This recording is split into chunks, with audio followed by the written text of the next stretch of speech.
नमस्कार दोस्तों। आज हम बात करेंगे आर्टिकल 12 ऑफ इंडियन कॉन्स्टिट्यूशन के बारे में कि आखिर स्टेट है क्या और स्टेट है कौन। क्या सिर्फ सेंट्रल गवर्नमेंट या फिर स्टेट गवर्नमेंट ही स्टेट की कैटेगरी में आ सकती हैं या फिर कोई पीएसयू, म्यूनिसिपल कॉरपोरेशन या फिर यूनिवर्सिटीज़ भी आ सकती हैं। तो कॉन्स्टिट्यूशन के पार्ट 3 के अनुसार आर्टिकल 12 कोई फंडामेंटल राइट प्रोवाइड नहीं करवाती। ये सिर्फ ये कहती है कि आप किसके अगेंस्ट फंडामेंटल राइट का वायलेशन को आप इन्फोर्स करवा सकते हैं।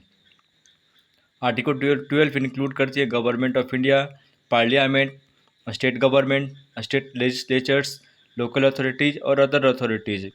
और सबसे बड़ा सवाल ये है कि अदर अथॉरिटीज़ में क्या क्या आ सकती हैं। तो कॉन्स्टिट्यूशन ने इसका कोई स्पेसिफिक डेफिनेशन तो नहीं दिया, लेकिन सुप्रीम कोर्ट ने इसको क्लियर किया है कि कोई ऑर्गेनाइजेशन अगर गवर्नमेंट के अंडर कंट्रोल में है या कोई उसे गवर्नमेंट फंड कर रही है या वो पब्लिक फंक्शन काम कर रही है, तो चांसेस है कि वो स्टेट की कैटेगरी में आ सकती हैं, जैसे कि LIC, DDA, ONGC। आर्टिकल 12 से रिलेटेड एक बहुत बड़ा केस है अजय हाशिया वर्सेस खालिद मुजीब का, जो 1981 का एक केस है।